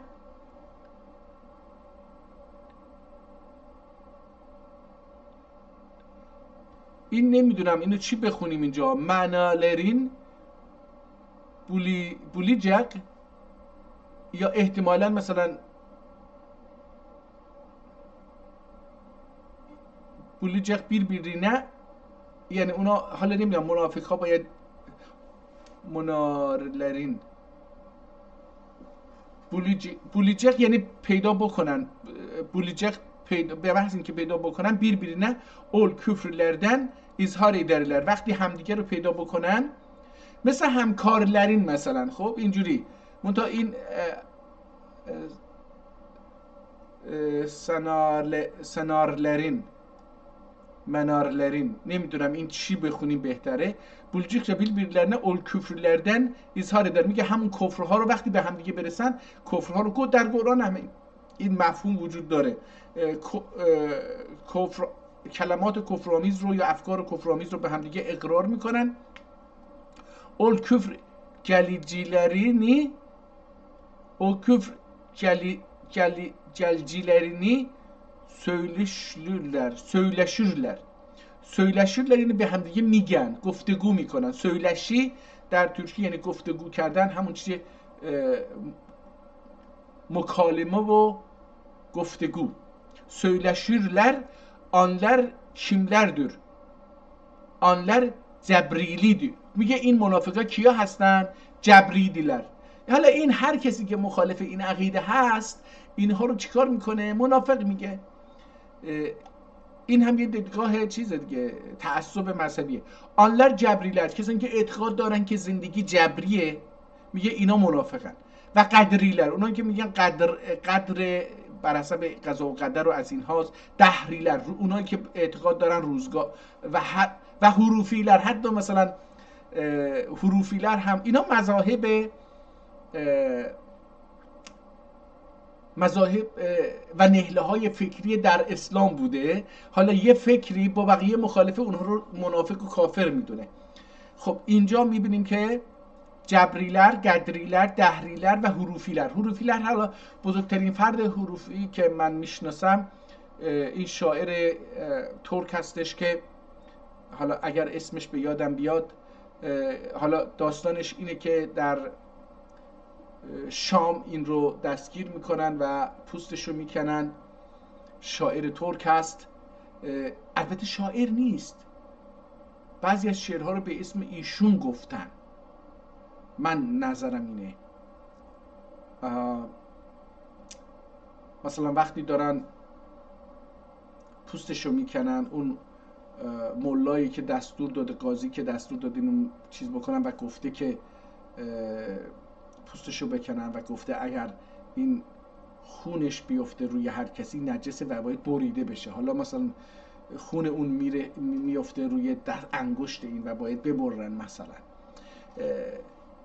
خدایا چرا اسم شاعر خودش یادم، اصلش اون یه متفکره فلسفی عرفانیه، ولی ما متاسفانه ما ترکا نرفتیم ببینیم چه کتابی دیگه‌ای داره. فقط همین که دیدیم این شعرش هست، من بو جهانا سغمارام. اون شعر، گوینده اون شعر دوست داره اگه به عمادالدین نسیمی، یاشا عمادالدین نسیمی جزو رهبران نهله فکری، نوع خاصی از تفکر دینی، حالا به تفکر تاریخ، الان به تاریخ تفکر دینی تعلق داره. متاسفانه ما هم زیاد در موردش نمیدونیم و کتاب‌های این رو فقط شعرشو خوندیم، یعنی دیوانشو خوندیم، در حالی که این یه فکر فلسفی عرفانی داشته. وقتی که میگه چه جهان صغار منده من بو جهان صغمازام، یعنی هر دو جهان در من، یا وقتی میگه من خدایم خدا من است، یه چنین چیزایی رو، مفاهیم رو داره میگه. و اباهیلر، حالا یه نهله دیگه هست به نام اباهی ها و حلولیلر، اونایی که به حلول معتقدن. و داخی بوکایی که زر کمین، حالا اینم یه نهله هست که دقیقا هم نمیتونم بخونم، که بوکا یک زر نکیم وارسا، یا بونا بنزر، اوکی اینجوریه. و buna benzer tekim, nekim ya varsa bunların sözlerini söylemek de yaramaz. Hakkı Teala buyurur la yasiluha illal اشقا. حالا از خودش یه چیز میگه. نگاه کنید اینجا وقتی، حالا اونو میخواستم، وقتی که یک کلمه مثل اباهی خیلی چیزه، مثلا ممکنه برای من ناشناس باشه، میاد صداگذاری میکنه اباهیلر دور، حتی فعل هم صداگذاری میکنه تا اون چیز رو بشه، یعنی درست بخونیم. یا حلولیلر، نگاه کنید وقت دوباره حلولیلر رو هم دوباره صداگذاری کرده. حالا اینجا این خط، من میخواستم بگم که این خط قرمز رو کشیده زیر این کلمه، دیدم نه اون نیست، ولی الان من داخل بونا بنزر نگاه کنید اینو دیگه تونستم بخونم، این کتاب رو دارم یواش یواش. یعنی در این عرض این 31 روزی که من تلاش کردم کتاب‌های ترکی رو و تورق بزنم دوستان، یواش یواش من دارم کتاب‌های ترکی رو میتونم بخونم. اگر من 1 سال روی این کتاب‌ها کار بکنم تبدیل میشم به یه متخصص کتاب‌های خطی. این یه چیزیه که سرمایه گذاری که باید بکنم و باید به این طرف برم. و خداخی بونا بنظر تکیم یا نکیم وارسا. تکیم یعنی چنین چیزی. Benzer. Xod benzer هم نوشته، تکیم هم یعنی benzer خود. Varsa bunların sözlerini söylemek yaramaz. Hakkı Teala buyurur. La yesiluha illal aşka ellezî kezzebe ve tevella. Dedi ki bunların hakkında demiştir. میگه خداوند در حق اینا گفته. حالا میخواد یکی رو محکوم بکنه، میره یه آیه میاره که اپی اصلا این نداره. خداوند نگفته که حلولیler، اباهیler، حروفیler، گدریler، دهریler، جبریler چیز هستن، کافر هستن و خونشون حلاله. ولی چون این ملا هست، چون یه آدم متعصب دینی هستش که عقیده خودشو برتر از عقیده دیگران میدونه و دیگران رو به رسمیت نمیشناسه، متاسفانه در اینجا از نظر دینی نمیدونم به چه دینی چیز هستش. حالا با اول کتاب اگه بود میتونستیم بفهمیم که این شیعه هست، سنی هستش. حالا در میان سنی ها هم آدمایی هستن که دیگر مذاهب و مکاتب فکری و عبادی و اعتقادی و عرفانی و اینها رو به رسمیت، حتی فکری رو به رسمیت نمیشناسن. خب وقتی به رسمیت نمیشناسه مرگشون رو هم قطعی میدونه. این هم متاسفانه در میان ترکا هم کم هم باشه هست، نه اینکه نیست. در سیاست هم بوده این متاسفانه. و دیدیکلری bunların hakkında demiştir. میگه خداوند در حق اینا گفته و اینا مثلا حالا چیز کافرن. مشایخون بعضی اولوleri ایدیler bunlarda، میگه اینا مشایخ از جمع مشایخ بعضی هاشون بودن اینا ایدیler bunlarda لا اله الا الله کلمسinin نوری yoktur. میگه در اینها، در این مشایخ بزرگ، میگه نور کلمه جمله لا اله الا الله، لا اله الا الله جمله نیست البته فکره. میگه این فکر، نور این فکر در اینها yoktur نیست. onun için bunlar ایده cehennemde gülürler نعوذ بالله من ذلك. میگه که onlar için de bunlar حالا فتوا داد دیگه، فتوا داد. این یک کتاب عرفانی دینی نهله خاصیه که دیگران رو به رسمیت نمیشناسه. اینم خیلی مهمه. ما در ببینید، ما اگه بخوایم ما در ایران، همه انسان مللی که در ایران زندگی میکنن و تحصیلات دانشگاهی دارن، اینها رو میگم. ما منظورم اینهایی که در ایران 100 سال گذشته تحصیل کردن یا در حوزه علمی تحصیل کردن، ما با کتاب‌های غربی ها خیلی خوب آشنا هستیم. یعنی وقتی میخوایم بیایم مثلا صحبت بکنیم میگیم که حالا ببخشید من یه لحظه گفتم ببینم چه ساعتی باید سر کار برم. مثلا ما یه وقتی چی میخواستم بگم؟ ما در مورد فلسفه غرب آشنایی داریم، تاریخ فلسفه غرب آشنایی داریم، علوم سیاسی غرب آشنایی داریم، تاریخ علوم سیاسی غرب آشنایی داریم، تاریخ فلسفه علوم سیاسی غرب آشنایی داریم، با فلسفه علوم سیاسی غرب آشنایی داریم. نگاه کنید دوستان. ولی خودمون با علوم سیاسی یا حتی رفتار و عمل سیاسی شرق یا مسلمونا آشنایی نداریم. ترکا آشنایی نداریم. فلسفه سیاسی ترک ها آشنایی نداریم. خود علوم سیاسیش آشنایی نداریم. فلسفه سیاسیش آشنایی نداریم. تاریخ فلسفه سیاسی، تاریخ علوم سیاسی ترک آشنایی نداریم. در نتیجه الان هم در این موضوع ما با اندیشه های درون دینی دنیای اسلام آشنایی نداریم. با تاریخ اندیشه های درون دینی اسلامی آشنایی نداریم. با فلسفه اندیشه های درون دینی اسلامی آشنایی نداریم. با تاریخ فلسفه اندیشه های درون دینی اسلامی آشنایی نداریم. در نتیجه یکی از اونها هم یک نوع تعصب دینی هستش، مذهبی عرفانی هستش که میتونیم آشنا بشیم باهاش، ببینیم مثلا اینها الان ما مثلا میدونیم با این کلماتی که این آدم گفت میدونیم که در تاریخ اسلام یه عده‌ای یه افکاری بوده. کیا بودن؟ جبری ها بودن، جبری ها بودن، قدری ها بودن، دهری ها بودن، حروفی ها بودن، اباهیلی ها بودن، حلولی ها بودن. اینها حالا خیلی هم هستن که این آدم اونها رو رد نمیکنه، ولی حالا ممکن در صفحات بعدی بیاد. ما باید اول اینا یه نهله های فکری، یه تفکرن، یه اندیشه هستش، یه آلترناتیو داده بیرون. یه جامعه در یه مقطعی واقع شده که متفکران اون در مخالفت یا در تضاد یا در رقابت با اندیشه های رایج در اون دوره و عصر یه تفسیر جدیدی از اسلام دادن، یه فکر جدیدی در رابطه با اسلام دادن، در رابطه با اسلام دادن یا در رابطه با دیدگاه های اسلامی دادن. حالا بعضی اینها رو کافر گفتن، بعضی منافق گفتن، بعضی کشتن اینها رو، بعضی رو مثلا میدونیم که حروفی ها رو میکشتن، میدونیم که بعضی اینها رو میکشتن. خب ما باید چیکار بکنیم؟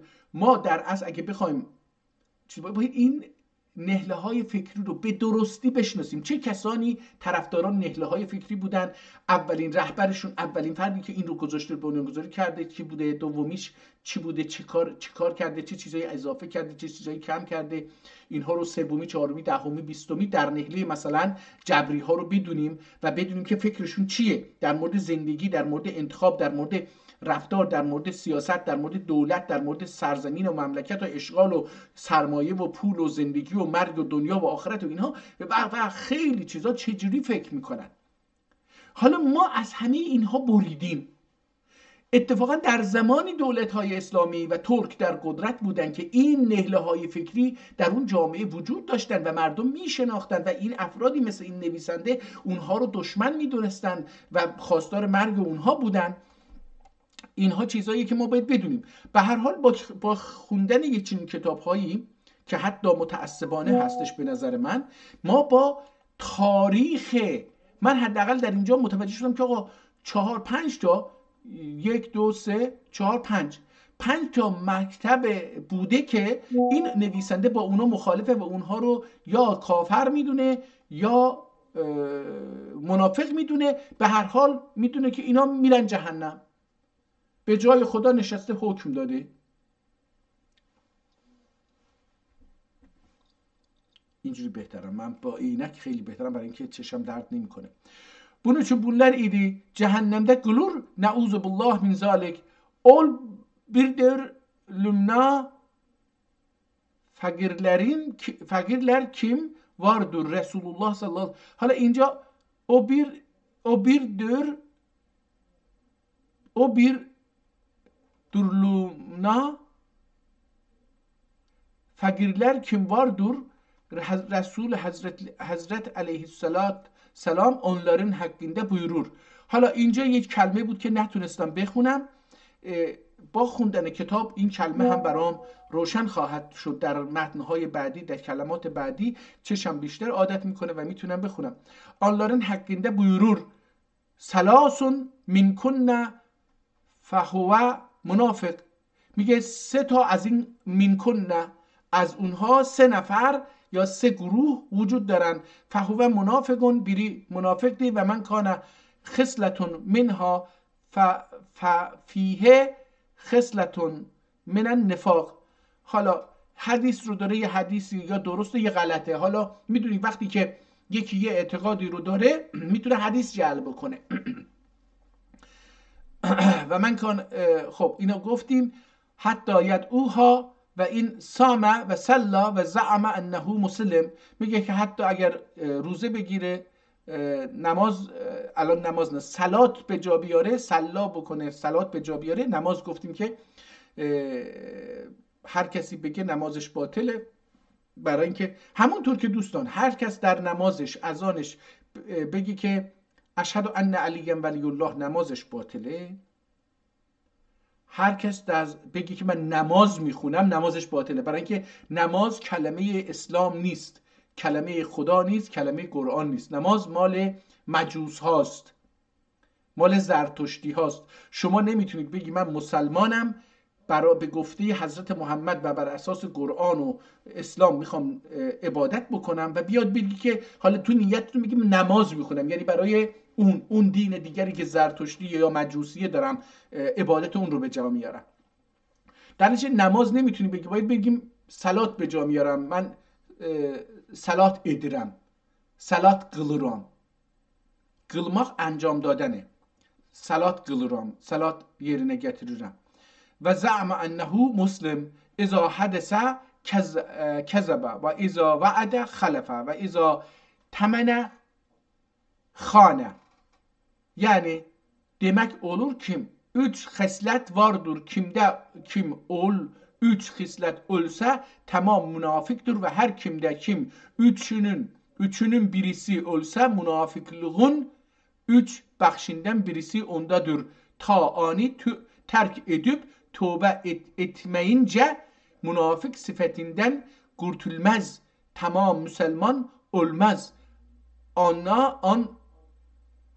Olmaz. Eğer ol kişi oruç tutup namaz kılıp bin Müslümanım diyünde ve Müslüman, hala ince in kelimeler dahi söylürse dahi demek olur ki ve in sâme ve salla ve za'me ennehu muslim diyor buyurdu. Bes 3 hisletler oldur ki söz söyleyince yalan söylemeye, vədə eyləsə vədəsinə türmeye ve qaçan ana birinse این گچان دوستان در یک کتاب قبلی هم گفتیم، من متوجه نمیشم این چی هست. و گچان آنه bir nesne izanet emanet gülürse emanet güsler xəyanət eder ve bir du iddə 2 xislət dahi vardır. Bir de و iddə، حالا اینم دوباره اینجا تو افتادم چی، و bir du iddə bir rivayette، معذرت میخوام، و bir rivayette 2 xislət dahi vardır. O dahi nifaqdəndir. ve iza xəsəmə fəcərə ve iza ahədə qədərə. Yani qaçan عهد eyləsə، اینجا قاچان میشه نمیدونم، یعنی دوباره من اینجا به معنی کسی که فرار میکنه باید بگیریم اسم فاعل قاچماق بگیریم، قاچماق، یا اینکه چی بگیم، اینو من نمیدونم. این قبلا هم یه جای دیگه هم خوندیم، یه کتاب دیگه هم خوندیم، متوجه نشدم. یعنی قاچان عهد eyləsə əhdini bozar və qaçan bir kişi ilə çəkişsə ki qoş geleceler söyler. Kiliciler fuhş ehtimalen başı, fuhş keliciler söyleye bes Müslüman olan kimsenler bu sıfatlerden sakınmak gerek. Sakınmak همون دوری بکنن، sakınmak gerek. هر حال ببینید دوستان، این کتاب نمیخوایم کتاب که بخونیم، میخوایم بگیم که یک کتابی هست که در مسائل دینی، الان متوجه شدیم که در مسائل دینی تاریخی نوشته شده و متاسفانه بخشی از کتاب از بین رفته به زبان ترکی. و چون این کتاب مربوط به عقاید دینی هستش، عقاید دینی نیست، ببخشید، من قبلا گفتم که به نظر من اسلام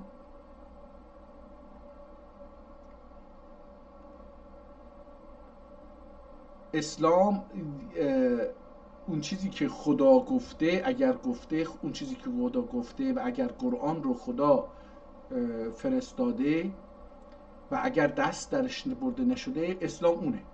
اون چیزی که بیرون از اون میبینیم، نسبت میدیم به پیغمبر و امامان و بقیه، اینها اسلام نیستن. اینها اضافاتی است که دیگران بهش گفتن. حتی اگر پیغمبر هم گفته باشه، پیغمبر هم حرفهای خودشو گفتن حدیث، نگفتن آیه. برای اینکه حرفهای خود پیغمبر اسلام نیست، حرفهای حضرت رسول هست. حالا ما به خاطر اینکه حضرت رسول پیغمبری از طرف خدا بوده، این حرفا رو بهش احترام قائلیم، اما نمیدونیم چقدرشو حضرت رسول گفته، چقدرشو دیگران به اسم حضرت رسول گفتن تا به عقاید خودشون، به نیات خودشون به دست پیدا بکنن. در هر حال این کتاب یک کتاب تخصصی هست، در رابطه با مسائل دینی، اعتقادی، عرفانی داره بحث میکنه. در نتیجه به زبان ترکی هستش، از آیات هم استفاده میکنه. بعضی کلمات و آیات یا سخنان عربی رو که میخواد جدا بکنه، اولا با کشیدن خط روی اون خط قرمز مشخص میکنه، ثانیاً صداگذاری میکنه. حتی بعضی کلمات ترکی رو هم صداگذاری میکنه، خصوصا صداهای بلند رو همه رو میبینم که میاره. مثلا اولمز رو مثلا اینجا به عنوان مثال دیدم، بو مثلا اینجا دیگه میبینیم که بو رو آورده مثلا، و بو مرتبه ایمانم خواستیدن ایمان احسان. کتاب خوشبختانه متنش با خط بسیار زیبایی نوشته شده، در 288 صفحه هست که میبینیم اینجا 144 صفحه رو میبینید دوستان. برای اینکه در هر عکسی که شما جلوی چشتون هست دوستان 2 صفحه رو میبینید، برای همین این صفحه 1 صفحه 2 این نگاه کن، اینجا یه 10 میبینم. خب بذار ببینیم اینجا دوباره هست یا نه نیستش. میخواستم بگم این اگه صفحه 10 باشه ما میتونیم بیایم عقب ببینیم که چند صفحه کتاب رفته. میبینم که نه، این بیشتر از 10 صفحه است. اینی هم که به انگلیسی اینجا گذاشتن 6 یعنی 12 صفحه، برای اینکه اینجا مثلا 5 اینجا 6 هست، این 7 این 8 این 8 حالا اینجا 7 گذاشته. برای چی؟ برای اینکه اینجوری بره جلو. حالا اجازه بدید من برم صفحه 50 رو هم ببینیم که آیا تو صفحه 50 یه تغییراتی در این کتاب میبینیم. خب اینم صفحه 50 دوستان، بزرگش بکنیم که چشممون بهتر ببینه و ببینیم این چشممون. و nefs mutmainne nün küçük huylarıyla hutunu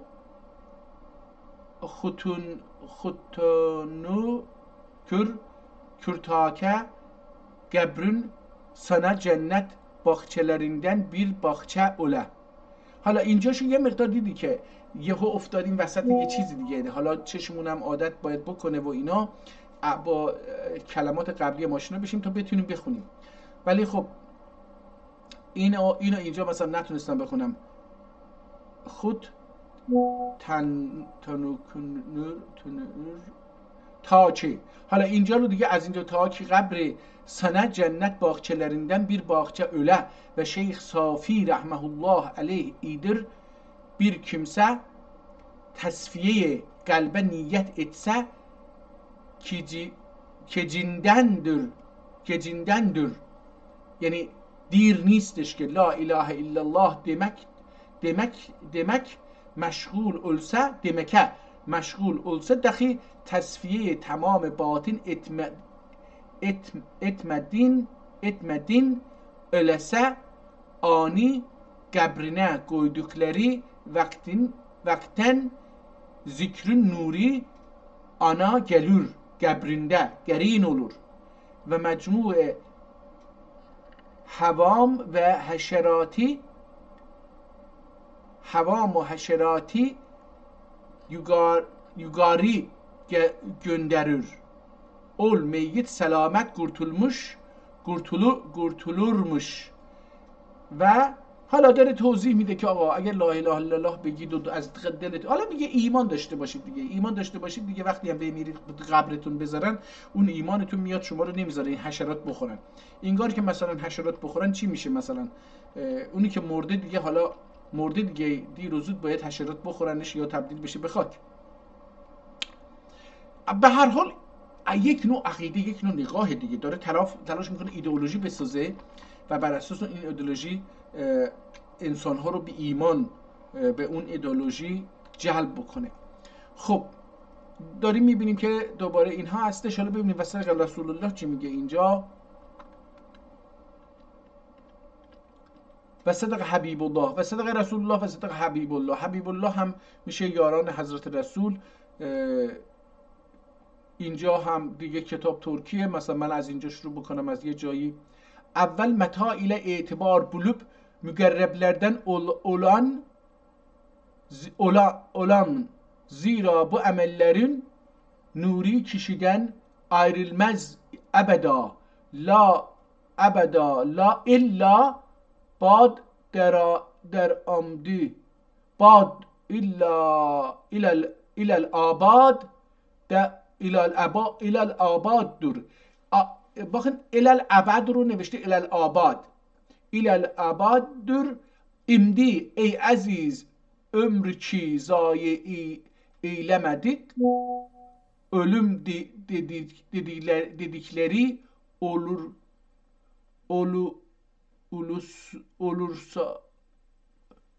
olursa ma yededir ol sermaye. Dedikleri ölü sermayedir. Ol sermaye, ihtimalen ol sermaye میشه اولو sermayedir. یعنی این سرمایه بسیار بزرگیه. اولو sermayedir. ol sermaye cehd eyleye bir metaüdür. Kim? Ol metaide itibar bulup mügerreblerden olasen. Zira bu emellerin nuri kişiden ayrılmaz ebeda abaddür. Ve bir emel kim cennete layık oldu o emel asni cennete, emel اینجا نمیدونم یعنی چی، seni cennete alur gider ve ol emeline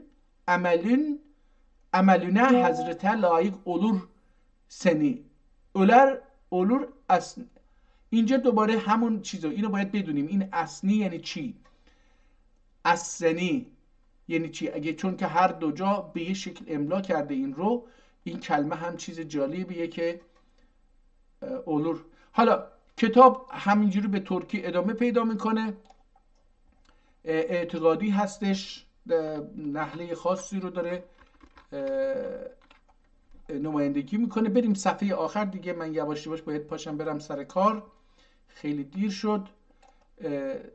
ببینیم میتونم کتاب آخرش هم خیلی آسیب دیده. صفحات آخر رو میبینیم متاسفانه احتمالاً در اثر وارد شدن آب به کتاب، رخنه آب به کتاب و کهنگی در مقابل آفتاب قرار گرفتن و اینها حسابی از بین رفته. خب دوستان، من فکر می‌کنم که کتاب ایدر حالا اینجا دیگه من باید برم، در نتیجه همینجا قطع بکنیم. روزتون خوش، سلامت بمونید. به امید